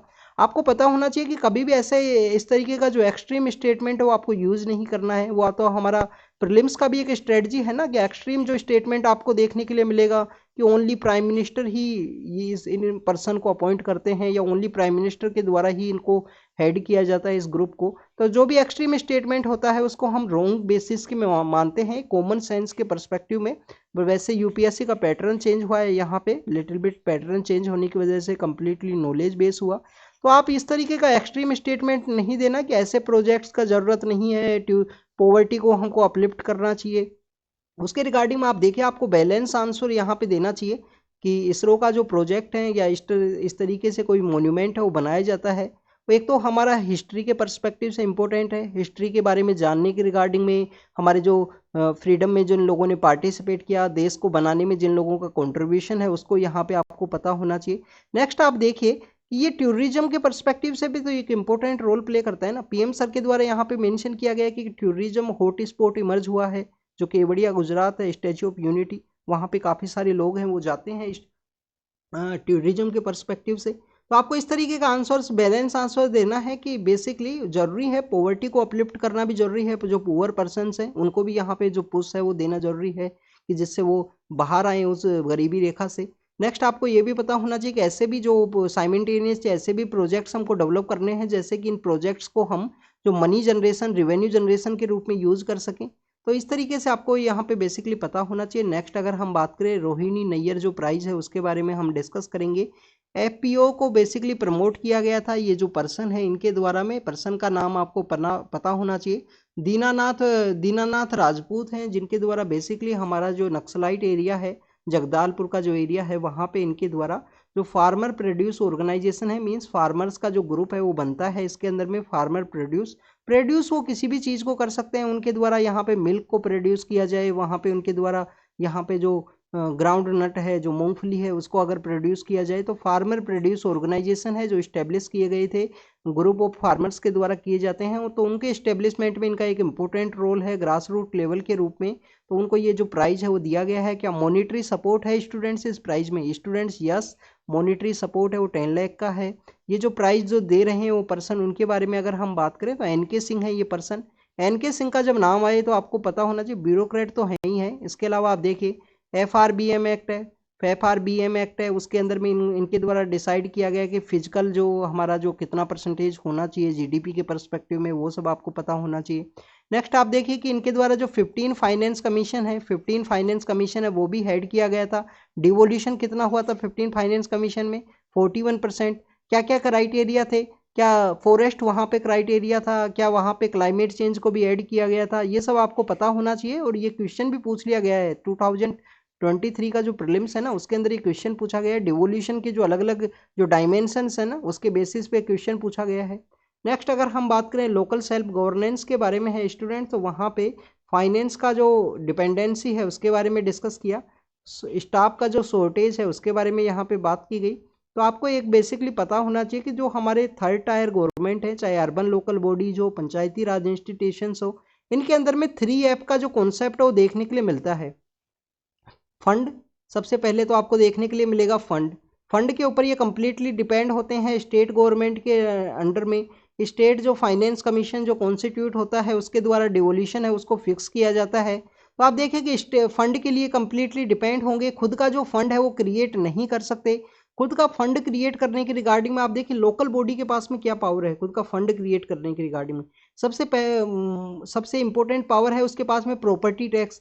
बट आप देखिए कि प्रॉपर्टी टैक्स है इंडिया के अंदर, प्रॉपर्टी टैक्स है वो नहीं लगा सकते आप, आपको 5 ईयर के अंदर इलेक्शन के अंदर में जाना है, और 5 ईयर के अंदर अगर आप अपने जो वोटर्स हैं उनका जो सेंटिमेंट्स है उनको आप, तो एक तो आप देखना कि लोकल बॉडी के जो इलेक्शंस है काफ़ी क्लोज इलेक्शंस आपको देखने के लिए मिलेंगे, 10 वोट 20 वोट 30 वोट, इनका ही जो हार जीत का जो डिफरेंस है, विन और जो लूज का जो डिफरेंस है वो आपको 10 to 20 वोट्स के अंदर मैक्सिमम ऐसा देखने के लिए मिलेगा। कुछ जगह ऐसे भी हैं जहाँ पे जो मार्जिन है वो काफ़ी बड़ा होगा। तो आप देखिए कि फंड सबसे बड़ा प्रॉब्लम है, एक तो स्टेट गवर्नमेंट के ऊपर डिपेंड है, प्रॉपर्टी टैक्स ये लगा नहीं सकते, इनके द्वारा प्रॉपर्टी का जो रेवेन्यू है वो काफ़ी कम है। अगर हम बात करें फंक्शंस के बारे में, तो फंक्शंस के अंदर में आप देखिए कि स्टाफ का जो शॉर्टेज है, स्टाफ का जो शॉर्टेज है वो आपको देखने के लिए मिलेगा। इसके अलावा जो फंक्शनरीज इसके अंदर में आप देखिए कि जो सरपंच पति कॉन्सेप्ट है एंड जो इलिटरेसी है, काफ़ी कुछ ऐसे रीजन्स है जिसकी वजह से लोकल गवर्नमेंट्स है, लोकल जो गवर्नेंस है उसका जो इम्प्लीमेंटेशन है वो सही से नहीं देखने के लिए मिलेगा। इसके अंदर कुछ ऐसे एग्जाम्पल भी हैं जिन्होंने काफ़ी अच्छा किया है, जिन्होंने काफ़ी अच्छा कंट्रीब्यूट किया है। रिसेंटली अक्टूबर जो सितंबर का जो मंथ है उसके अंदर में कौन बनेगा करोड़पति के अंदर जो राजस्थान है, राजस्थान से 2 ऐसी जो वुमेन सरपंच हैं उनको इनवाइट किया गया था कौन बनेगा करोड़पति के अंदर में। एक तो झुंझुनू डिस्ट्रिक्ट से हैं, नीरू यादव हैं झुंझुनू डिस्ट्रिक्ट से। तो स्टूडेंट जो नीरू यादव हैं झुंझुनू डिस्ट्रिक्ट से, इन्होंने बेसिकली वुमेन को एम्पावरमेंट करने के लिए, स्पेशली गर्ल्स को एम्पावरमेंट करने के रिगार्डिंग में काफ़ी अच्छा किया है अपने एरिया के अंदर में। नेक्स्ट अगर हम बात करें स्टूडेंट, छवि राजावत हैं, छवि राजावत हैं, ये काफ़ी फेमस बेसिकली सरपंच है, वुमेन सरपंच राजस्थान के अंदर में। तो इनके द्वारा भी यहाँ पे जो वुमेन्स है उनको एम्पावरमेंट करने के रिगार्डिंग में काफ़ी कुछ किया गया है।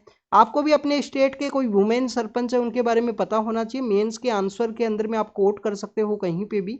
आप देखिए राजस्थान के अंदर एक नौरती बाई हुआ करते थे, नौरती बाई के द्वारा बेसिकली राजस्थान के अजमेर के अंदर काफ़ी कुछ काम किया गया था, लोकल लेवल के ऊपर में जो ग्राउंड वाटर है उसको यहाँ पे ऊपर लाने के, अपलिफ्ट करने के रिगार्डिंग में जो चेक डैम्स हैं उनको बनाया गया। बट नॉर्थी बाई बाद में इलेक्शन है वो कंटेस्ट नहीं कर पाए, उसके बिहाइंड का रीजन ये है राजस्थान के अंदर जो इलेक्शन प्रोसेस है लोकल लेवल के ऊपर उसमें एजुकेशन क्राइटेरिया है उसको ऐड कर दिया गया। तो आपको अभी एक बात और पता होनी चाहिए, या लोकल लेवल पे जो इलेक्शन का जो प्रोसेस है उसको स्टेट गवर्नमेंट के द्वारा एडमिनिस्ट्रेट किया जाता है क्या स्टूडेंट्स? यस, स्टेट गवर्नमेंट के द्वारा वहाँ पे कुछ लिमिटेशंस है वो लगाई जा सकती हैं। एजुकेशन का जो क्राइटेरिया है वो वहाँ पे लगाया गया था, जिसकी वजह से जो नौरती बाई है वो इलेक्शन है वो कंटेस्ट नहीं कर पाए थे। काफ़ी फेमस सरपंच है, एनडीटीवी का एक रिपोर्ट भी है इनके रिगार्डिंग में, जो एक काफ़ी अच्छा एक रिपोर्ट है जिसके अंदर इनका जो वर्क है उसको बताया गया है। तो this is all about the students local governance. 3 जो फंक्शन है 3F उसके बारे में आपको पता होना चाहिए, कैसे इनका जो एफिशिएंसी है वो इफेक्ट होता है। नेक्स्ट अगर हम बात करें स्टूडेंट्स यहाँ पे सेफ्टी के बारे में है, सेफ्टी किसके रिगार्डिंग में, आप देखिए कि हमारे रेलवे के जो एक्सीडेंट है लास्ट 1-2 मंथ के अंदर भी आपको काफ़ी सारे देखने के लिए मिले हैं। चाहे हमारा उड़ीसा का जो इंसिडेंट हो जिसमें बालासोर के अंदर में, रिसेंटली जो आंध्र प्रदेश के अंदर में, तो ये कैसे जो ट्रेन का जो कोलिजन है या ट्रेन का जो डिरेलमेंट के जो इंसिडेंट्स है वो देखने के लिए मिलते हैं, क्या ऐसे इसके रीजंस हैं उसके बारे में अगर हम बात करें स्टूडेंट्स, यहाँ पे जो सिग्नलिंग इंटरफेरेंस का जो कॉन्सेप्ट है, सिग्नलिंग इंटरफेरेंस का जो कॉन्सेप्ट है वो एक one of the major issue है वो इमर्ज हुआ है, जिसके अंदर आप देखिए कि ह्यूमन पर्सपेक्टिव से यहाँ पे जो सिग्नलिंग है वो की जाती है। तो यहाँ पे क्यों ना टेक्नोलॉजी है उसका बेटर वे में यूज किया जा सके। इसके अलावा आप देखिए कि जितनी भी ट्रेन है उनका कोलिजन हुआ वहाँ पे जो कवच जो सिस्टम है, जो एक इंडिजीनियस जिसको डेवलप किया गया कि जो ट्रेन के अंदर में जो कोलिजन है उसको यहाँ पे रोकेगा, और यहाँ पे जो सिग्नल है वो सेंड किए जाएंगे ट्रेन के जो ड्राइवर हैं उनको, कि बेसिकली आपका जो कोलिजन है हो सकता है सामने से जो दूसरा ट्रेन है वो आ रहा है, तो इसको यहाँ पे कैसे इन इंसिडेंट्स को रोका जाए, तो उसके बिहाइंड में बात किया गया है, टेक्नोलॉजी का यूज़ की बात की गई है। यहाँ पे डिस्कस किया गया है कि हमारा जो इंफ्रास्ट्रक्चर है उसको हमको अपग्रेड करने की ज़रूरत है। इंफ्रास्ट्रक्चर के अलावा आप देखिए कि हमारे यहाँ पे जो राष्ट्रीय रेलवे संरक्षण जो कोष हुआ करता है, राष्ट्रीय रेलवे संरक्षण जो कोष है, कोष मीन्स फंड, जो फंड है रेलवे का संरक्षण का, उसको यूज़ करने की ज़रूरत है हमारे इंफ्रास्ट्रक्चर को डेवलप करने की रिगार्डिंग में, और उसी फंड को यूज़ किया जाता है रेलवे बोर्ड के द्वारा, जिसको हमने डिस्कस किया था 1905 में जो इस्टेब्लिशमेंट में आया था। नेक्स्ट अगर हम बात करें स्टूडेंट्स, मणिपुर के अंदर जो इंसिडेंट्स हैं वो आपको देखने के लिए मिले हैं लास्ट 2-3 मंथ से, हमने काफ़ी कुछ रीड किया है मणिपुर के रिगार्डिंग में। मोरिया नाम की जो जगह है वहाँ पे एक एक्सट्रीमिस्ट के द्वारा पुलिस ऑफिसर को ऊपर बेसिकली अटैक किया गया, वो एक न्यूज़ है जिसको मेंशन किया गया था। अब हमने इस प्लेस के बारे में आपको पता होना चाहिए। मणिपुर के अंदर ये जो प्लेस है न्यूज़ के अंदर में आप यूपीएससी के पर्सपेक्टिव से न्यूज़ के अंदर में, अब मोरिया नाम का जो जगह है ये न्यूज़ के अंदर में किस वजह से आपको देखने के लिए मिलता है। आप देखिए कि हमने एक हाईवे के बारे में हम डिस्कस करते हैं, इंडिया, म्यांमार और थाईलैंड, हमारा जो साउथ ईस्ट एशिया है उसके साथ में कनेक्टिविटी का एक हाईवे है इंडिया, म्यांमार और थाईलैंड का आईएमटी हाईवे। आईएमटी हाईवे का जो इंडिया से जो स्टार्ट होना है वो इसी जगह से स्टार्ट होगा, मोरिया नाम का, मोरिया नाम की जो जगह है वहाँ से स्टार्ट होगा। म्यांमार के अंदर वो कहाँ पे जाएगा, थाईलैंड के अंदर कहाँ पे जाएगा, तो आपको ये बेसिकली पता होना चाहिए कि कौन कौन से लोकेशन है उसको ये कनेक्ट करेगा। जैसे कि आप देखिए कि अभी प्रेजेंटली एक जो इंडिया और चाइना का जो कोलकाता से जो कनिंगम का जो एरिया है जिसको एक कनेक्टिविटी का एक बेसिकली BCIM नाम का एक इनिशिएटिव था, बांग्लादेश, चाइना, इंडिया और म्यांमार जो 4 कंट्रीज को कनेक्टिविटी का BCIM जो बिम्स्टेक के एक्सटेंशन के रूप में आपको देखने के लिए मिलता है, बिम्स्टेक नाम का जो ऑर्गेनाइजेशन है। तो उसमें कलकत्ता से जो कनिंगम नाम की जो सिटी है उसको कनेक्टिविटी का है, उसका एक क्वेश्चन है वो पूछा गया था अभी एग्जाम में। ये भी आपको पता होना चाहिए आईएमटी में जो मोरिया नाम की सिटी से ये कौन कौन से एरियाज में कनेक्ट करेगा, ये आपका होमवर्क है। नेक्स्ट अगर हम बात करें यहाँ पे स्टूडेंट इलेक्टोरल बॉन्ड का जो इश्यूज है उसको सुप्रीम कोर्ट के अंदर वो केस है वो चल रहा है कॉन्स्टिट्यूशनल बेंच के अंदर में।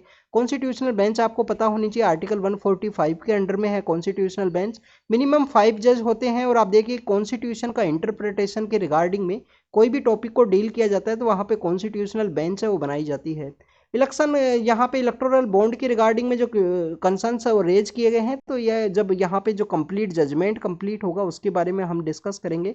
इलेक्टोरल बॉन्ड को हमने काफ़ी बार डिस्कस किया है, उसके बारे में आपको पता होना चाहिए। 1% जो पार्टी वोट यहाँ पे सिक्योर की हो जनरल इलेक्शन के अंदर में, स्टेट इलेक्शन के अंदर में, तो ऑलरेडी वो रजिस्टर भी हो रिप्रेजेंटेशन ऑफ पीपल्स एक्ट का सेक्शन 29A के अंडर में, इलेक्शन कमीशन के अंडर में, तो उस पार्टी को यहाँ पे जो पावर है इलेक्ट्रल बॉन्ड के थ्रू जो मनी है वो रिसीव कर सकता है। मनी का जो प्रोसेस है उसके बारे में बताया आपको, यहाँ पे 4 जो मंथ है उसके अंदर ओपनिंग मिलता है। स्पेशल ओपनिंग का जो अमेंडमेंट है वो किया गया है। स्टेट के अंदर स्टेट कहीं पे स्टेट के अंदर इलेक्शन है तो 15 दिन का, जनरल इलेक्शन तो 1 मंथ का एक स्पेशल से ओपनिंग है वो किया जाएगा अदर देन द 4 मंथ के अलावा में। तो this is all about the electoral bond जिसके बारे में आपको पता होना चाहिए। जो कंसर्न्स हैं वो यहाँ पे जुडिशरी के द्वारा रेज किए गए हैं। नेक्स्ट अगर हम बात करें स्टूडेंट नेक्स्ट न्यूज़ के बारे में, नेक्स्ट न्यूज़ है चाइना के पर्सपेक्टिव में, इंटरनेशनल सोलर अलायंस के पर्सपेक्टिव में। आप देखिए कि चाइना का जो सोलार एनर्जी है उसके अंदर में काफ़ी कुछ कंट्रीब्यूशन है। सोलार के जो पैनल्स हैं वो सबसे ज़्यादा कंस्ट्रक्ट वहीं पे होते हैं, उनका मैन्युफैक्चर वहाँ पे देखने के लिए मिलता है। इंटरनेशनल सोलर अलायंस का ये पार्ट नहीं है। 2015 के समय में जब UNFCCC का मीटिंग होता है COP21 कहाँ पे हुआ था स्टूडेंट्स, पेरिस के अंदर में, जो फ्रांस का जो कैपिटल है पेरिस, वहाँ पे ये मीटिंग हुआ। तो UNFCCC का ये मीटिंग है UNFCCC। अभी UNFCCC क्या है आपको बेसिकली पता होना चाहिए कि 1992 के अंदर एक समिट हुआ, समिट को हमने नाम दिया अर्थ समिट। समिट को क्या नाम दिया गया स्टूडेंट्स, अर्थ समिट। अर्थ समिट, उस समिट को नाम दिया गया। अर्थ समिट के 3 अलग अलग पार्ट निकले। एक पार्ट है जो क्लाइमेट चेंज को डील करेगा, उसका नाम है UNFCCC, United nation framework for climate change के रिगार्डिंग में जो कन्वेंशन फॉर क्लाइमेट चेंज है। फिर आपको एक देखने के लिए मिलेगा UNCCD, जो यहाँ पे किसको डील करेगा, United nation convention for desertification के रिगार्डिंग में है। फिर एक ये आपको देखने के लिए मिलेगा student UNCBD, convention for biological diversity है। तो इनके अलग अलग जो यहाँ पे अलग अलग जो कन्वेंशन है इनकी जो मीटिंग होती है उनको हम जानते हैं कॉन्फ्रेंस ऑफ पार्टीज़ के नाम से। जैसे UNFCCC की काफ़ी सारी मीटिंग्स हैं वो फेमस हैं, जिसमें है एक क्योटो प्रोटोकॉल है, इसके अलावा समिट्स, काफ़ी सारी समिट्स हैं जो फेमस है, जिसके अंदर किसमें लॉस एंड डैमेज का कॉन्सेप्ट आया, किसी के अंदर और कुछ कॉन्सेप्ट आएगा, किसी के अंदर जो यहाँ पे अलग अलग जो फंड है वो प्रपोज किए जाएंगे। तो आप देखिए कि UNFCCC का जो नेक्स्ट मीटिंग है इसी साल नवंबर के अंदर ऑर्गेनाइज होगा। हर साल इनका जो मीटिंग है वो होता है बेसिकली नवंबर के अंदर होने वाला है। अब दुबई के अंदर होगा ये मीटिंग UNFCCC का, तो वो आपको पता होना चाहिए।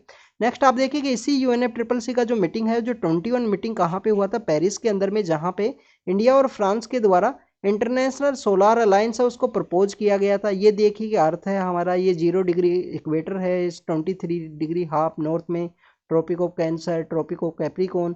तो इसी के अंदर में जो फुल्ली या पार्सली कोई कंट्री है, फुल्ली है या पार्सली है, जिसका आधा हिस्सा आता है या कंप्लीटली आता है, तो उन कंट्रीज को इसकी मेंबरशिप वो दी गई थी इनिशियल समय में।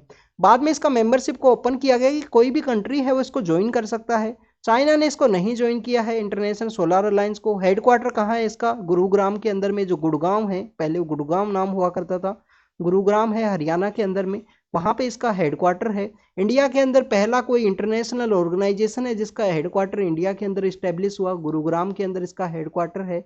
सो रिन्यूएबल एनर्जी को ये प्रमोट करता है। अब बताया गया है कि चाइना अगर इसको ज्वाइन करे तो इंडिया के द्वारा उसको वेलकम किया जाएगा। This is all the China India और इंटरनेशनल सोलर अलायंस जो रिन्यूएबल एनर्जी की रिगार्डिंग में है। नेक्स्ट अगर हम बात करें नेशनल मेडिकल कमीशन के बारे में, आप देखिए मेडिकल सेक्टर के अंदर हमारे पहले कमीशन क्या हुआ करता था? Medical council of India. बाद में उसको चेंज किया गया किसमें? नेशनल मेडिकल कमीशन के अंदर में। तो इसके अंदर डॉक्टर्स के रजिस्ट्रेशन की बात की गई है। वन नेशन वन रजिस्ट्रेशन एक प्लेटफॉर्म होना चाहिए, सभी डॉक्टर्स का एक यूनिफाइड प्लेटफॉर्म है, उसको बनाया जा सके, तो उनकी रजिस्ट्री के बारे में बात किया गया है। नेक्स्ट अगर हम बात करेंगे अक्टूबर रेनफॉल के बारे में, और वो काफ़ी कम देखने के लिए मिला है। आप देखिए कि हमारा इस रीजन के अंदर में आपको साउथ वेस्ट मानसून देखने के लिए मिलता है, बट ये हमारा जो रीजन है, जो कोरामंडल कोस्ट का जो रीजन है, इसको जो पानी है वो रिसीव होता है जब हमारा मानसून विड्रॉ होगा ना कंट्री से, तो आपको जो विंड्स हैं वो आपको इस तरीके से देखने के लिए मिलती हैं। राजस्थान के थ्रू आपको हमारा जो मानसून है वो विड्रॉ होता है सितंबर के बाद में, 15 सितंबर के बाद से, और अक्टूबर के स्टार्ट में आपको देखने के लिए मिलेगा। उसी समय में ये जो रेन की जो मानसून की जो विंड्स है वो वापस से आती हैं, वापस से आते हुए वो कम्प्लीटली ड्राई होती हैं, अपना मॉइस्चर वो उन जगह में यहाँ पे सेंड किया है जहाँ पे भी बारिश हुआ। आप देखिए कि बे ऑफ बंगाल के रीजन के अंदर जब ये एंटर करेंगी तो यहाँ पे ये मॉइस्चर है उसको गेन करेंगी, और उसी मॉइस्चर को गेन करने के बाद में इंडिया का जो कोरामंडल कोस्ट है ना, उसको जो पानी है वो यहाँ पे रिसीव होगा, और पानी रिसीव होने की वजह से यहाँ पे जो रेनफॉल है चेन्नई के अंदर, तमिलनाडु के अंदर में जो रेनफॉल है वो इसी रीजन के अंदर मिलती है। हमारी एक रिवर है, रिवर का नाम क्या है? कावेरी। कावेरी के अंदर आप देखिए कि हाफ जो रास्ता है उसका, हाफ रास्ता आपको साउथ वेस्ट मानसून के थ्रू पानी रिसीव करती है, क्योंकि कहाँ से निकलती है? ब्रह्मगिरी हिल्स है, ताल कावेरी नाम की जो जगह है कर्नाटका के अंदर में।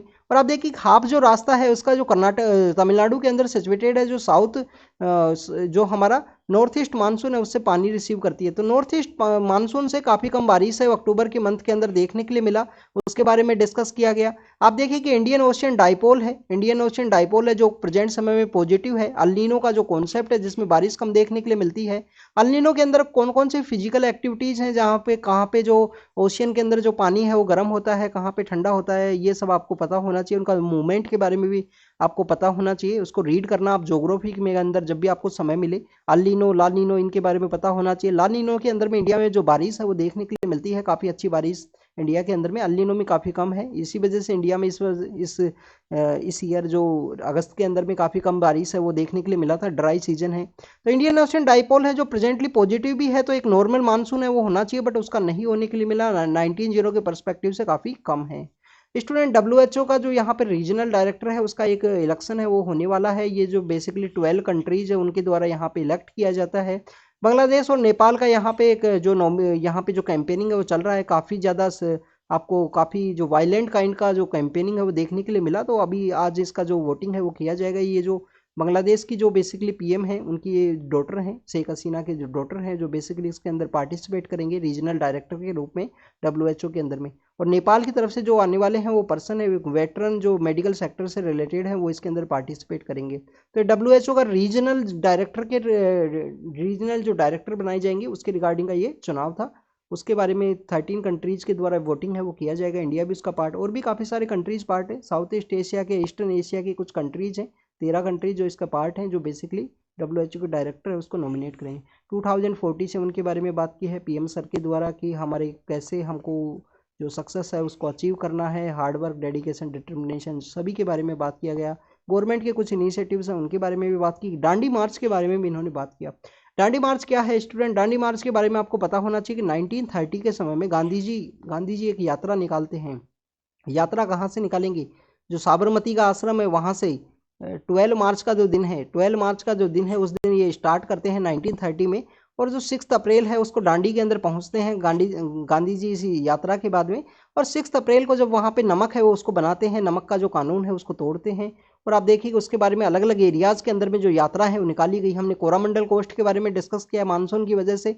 आप देखिए यहाँ पे भी एक पर्सन हुआ करते थे जिनके द्वारा गांधी जी का जो संदेश है वो लिया गया। गांधी जी के बाद में एक दर्शना सोल्ट रिवोल्ट है वो भी निकाला गया था दर्शना के अंदर में, जिसमें सरोजिनी नायडू हैं वो पार्टिसिपेट करते हैं, गांधी जी के बेटे हैं वो भी पार्टिसिपेट करते हैं। मालाबार कोस्ट के अंदर अगर हम बात करें स्टूडेंट, तो वहाँ पे की जो के केलापम नाम के जो पर्सन है उनके द्वारा गांधी जी का जो संदेश है वो लेके गए, उनके द्वारा वहाँ पे यात्रा है वो निकाली गई थी। यहाँ पे किस पर्सन के द्वारा निकाली गई? सिराज गोपालाचारी के द्वारा। इनके बारे में आपको पता होना चाहिए। तो this is all about the Gandhi ji के बारे में जो यात्राएं हैं दांडी मार्च के बाद में जो निकाली गई। दांडी मार्च को यहाँ पे मेंशन किया गया था पीएम सर के द्वारा कि 2047 जब हमारे 100 ईयर्स ऑफ इंडिपेंडेंस वो कंप्लीट होंगे तो हमको जो सक्सेस है उसको अचीव करना है। उसके बारे में अलग अलग इनिशिएटिव्स के बारे में इन्होंने डिस्कस किया। नेक्स्ट स्टूडेंट यूनिसेफ के बारे में है। यूनिसेफ के बारे में ऑलरेडी हमने डिस्कस किया, एक फंड के रूप में ये काम करते हैं। 1946 के समय इनका इस्टेब्लिशमेंट में आए थे। चिल्ड्रंस के परस्पेक्टिव में काम करते हैं। उनके बारे में बताया गया है कि थाउजेंड्स ऑफ चिल्ड्रंस का एक ग्रेवयार्ड है उसके रूप में ये इमर्ज हुआ है गाजा। वहाँ पे गाजा कहाँ पे सिचुएटेड है आपको यहाँ पे पता होना चाहिए, north south west of the Israel के अंदर जो गाजा है वो सिचुएटेड है। किससे एरिया शेयर करता है? सनाई पेनिनसुला, इजिप्ट का जो सनाई पेनिनसुला है। क्या मेडिटेरियन सी को ये एक्सेस कर सकते हैं? एक्सेस तो कर सकते हैं स्टूडेंट्स, पर वहाँ पे जो इजराइल है उसका डोमिनेशन है। तो इसको एक ओपन प्रिजन है उसका भी नाम दिया गया कि यहाँ से इजराइल से यहाँ पे कंप्लीटली कनेक्टेड है। यहाँ पे राफा बॉर्डर है। आप देखिए कि इजराइल के द्वारा जो बैरिकेड्स हैं वो लगाए गए हैं, सी कोई एक्सेस नहीं कर सकते। जो एयरपोर्ट है उसको यहाँ पे डैमेज कर दिया गया था। तो आप देखिए कि ओपन बॉर्डर का जो कॉन्सेप्ट है उसको, सॉरी ओपन प्रिजन है उसके बारे में इसको बताया जाता है। इसके अलावा अगर हम बात करें इसी गाजा के बारे में, तो गाजा के बारे में आपको पता होना चाहिए हमास का ये डोमिनेटेड 1987 के समय हमास को जब क्रिएट किया गया, हमास का जो डोमिनेशन है वो आपको गाजा के अंदर देखने के लिए मिलता है। ईरान के द्वारा वो बैक एक इंसर्जेंट ऑर्गेनाइजेशन है। 7 अक्टूबर के दिन हमास के द्वारा इजराइल पे अटैक किया गया। तो आप देखिए उसके बारे में, इजराइल के द्वारा यहाँ पे गाजा के अंदर अटैक किया गया जिसमें काफ़ी सारे चिल्ड्रंस का डेथ हुआ, जिसको वजह से इसको ग्रेवयार्ड का नाम दिया गया है कि ग्रेवयार्ड बन गया है। वैसे ग्रेवयार्ड ऑफ एम्पायर के नाम से हम किसको जानते हैं? अफगानिस्तान। अफगानिस्तान के अंदर ग्रेवयार्ड ऑफ एम्पायर क्यों है? क्योंकि काफ़ी सारे एम्पायर्स हैं वहाँ पे ही मर्ज हुए, वहाँ पे ही बेसिकली वो डिस्ट्रॉय हो गए, तो उसको ग्रेवयार्ड ऑफ एम्पायर के रूप से भी हम जानते हैं। नेक्स्ट अगर हम बात करें स्टूडेंट, डीप ओशियन मिशन है। डीप ओशियन मिशन है। डीप ओशियन मिशन क्या है? जैसे हमारा गगनयान है, गगनयान स्पेस के लिए जाएगा, वैसे ही हमारे जो 6000 मीटर का आसपास का जो रीजन है ओशियन के अंदर में, उसके रिगार्डिंग में एक समरसिबल जो मशीन है उसको सेंड किया जाएगा। आप देखिए कि उसके अंदर 3 जो यहाँ पे जो जियोलॉजिस्ट हैं, जो जियो साइंटिस्ट हैं, वो भी वहाँ पे जाएंगे इस डीप ओशियन मिशन के अंदर में। ब्लू इकोनॉमी को स्टडी करेंगे। पीएम का जो इनोवेशन काउंसिल है साइंस एंड टेक के रिगार्डिंग में, उस काउंसिल के द्वारा ये जो यहाँ पे जो मिशन है उसको चलाया गया है। इसके अंदर आपको ये बेसिकली पता होना चाहिए कि हमारा ओशियन का जो रेगुलेशन है, ओशियन के अंदर जो पोलोमेटिक नोड्यूल्स हैं उन सभी का स्टडी है। ब्लू इकोनॉमी को कैसे प्रमोट किया जाए, इंडिया का जो ओशियन का जो एरिया है उसके अंदर में किस तरीके का पॉसिबिलिटीज़ है, उन सभी को स्टडी किया जाएगा इसके द्वारा, डीप ओशियन मिशन के द्वारा। 366 यहाँ पे 6000 बेसिकली डीप के अंदर में ये जो समर्सिबल जो व्हीकल है उसको सेंड किया जाएगा। मैंड इसके अंदर 3 साइंटिस्ट है, जियोलॉजिस्ट है, वो आपको देखने के लिए मिलेंगे। इसके अंदर आप देखिए कि चेन्नई के अंदर में जो नेशियन ओशियन का जो टेक्नोलॉजी हमारा इंस्टीट्यूशन है उसके बारे में बताया गया है इस फोटो के अंदर में। नेक्स्ट अगर हम बात करें इसी डीप ओशन मिशन के बारे में, तो आपको ओई स्मार्ट जो कॉन्सेप्ट है, ओई स्मार्ट जो कॉन्सेप्ट है उसके बारे में आपको पता होना चाहिए, जो कि एक अम्ब्रेला स्कीम है ओशियन के रेगुलेशन के रिगार्डिंग में, या ओशियन जो ग्रोथ इनिशिएटिव है वो भी आपको देखने के लिए मिलता है इसी डीप ओशन मिशन के रिगार्डिंग में। तो ब्लू इकोनॉमी के कंसेप्ट के परस्पेक्टिव में है। तो this is all about the today discussion. काफ़ी सारे ऐसे टॉपिक्स हैं जिनको हमने डिस्कस किया जो हमारे एग्जाम के परस्पेक्टिव से इंपॉर्टेंट है, जो इन्फॉर्मेशन है उन सभी को हमने डिस्कस किया। रीड कीजिए, रिवाइज कीजिए students, bar bar read and revise करोगे तो आपको टॉपिक्स अच्छे से याद रहेंगे। कोई भी टॉपिक देखिए, हम जब भी कोई टॉपिक डिस्कस करते हैं हो सकता है आपको टॉपिक याद ना हो तो उसको गूगल करना, उसको लिखना, नोट्स जरूर से बनाइए। अब अगर आप अपना प्रिपरेशन के अंदर अगर आप थोड़ा लिटिल बिट सीनियर हो, लिटिल बिट आपने 1-2 अटेम्प्ट दिया है, या आपको 1-2 ईयर का जो स्टडी है उसका अगर एक्सपीरियंस है, सीरियसली अगर स्टडी की है आपने, तो आप देखिएगा आप नोट्स बनाने का प्रोसेस है उसको जान जाओगे कि आपको क्या चीज़ लिखना है, क्वेश्चन के अंदर किस तरीके से क्वेश्चन है वो पूछा जाएगा। तो वो चीज़ें तो समय के साथ ही आपको देखने के लिए मिलेंगी। स्टार्टिंग में हो सकता है कि आप नोट्स है वो काफ़ी बड़े बनाओ, 2 पेज 3 पेज इस तरीके से बना सकते हो, पर समय अगर आप दोगे कंटिन्यूस 1-2 मंथ का जो समय है वो दोगे तो आपको समझ में आएगा कि आपको बेसिकली क्या क्या इन्फॉर्मेशन है वो लिखनी है। रेगुलरली न्यूज़पेपर के अंदर तो एनफ नंबर ऑफ टॉपिक्स और रिवाइज होते हैं। आप देखिए ना, हमने जो कित्तूर की जो रानी है, रानी चेन्नम्मा, उनके बारे में डिस्कस किया। अब ये तो बेसिकली यहाँ पे प्री इंडिपेंडेंस की बात है, 1857 के रिवोल्ट्स के पहले की बात है कि वहाँ पे किन किन के द्वारा जो रिवोल्ट है वो किया गया था। उस समय तो संताल का जो रिवोल्ट है वो भी नहीं हुआ था। जो सीडो एंड कानू के बारे में हम डिस्कस करते हैं उनके बारे में पीएम सर के द्वारा 2047 का जो आर्टिकल है उसके अंदर डिस्कस किया गया है सीडो एंड कानू के बारे में। मेरी माटी मेरा देश, ऐसे काफ़ी सारे इनिशिएटिव्स हैं उनके बारे में डिस्कस किया। तो this is all about the today discussion. आप रीड कीजिए, रिवाइज कीजिए। Thank you very much.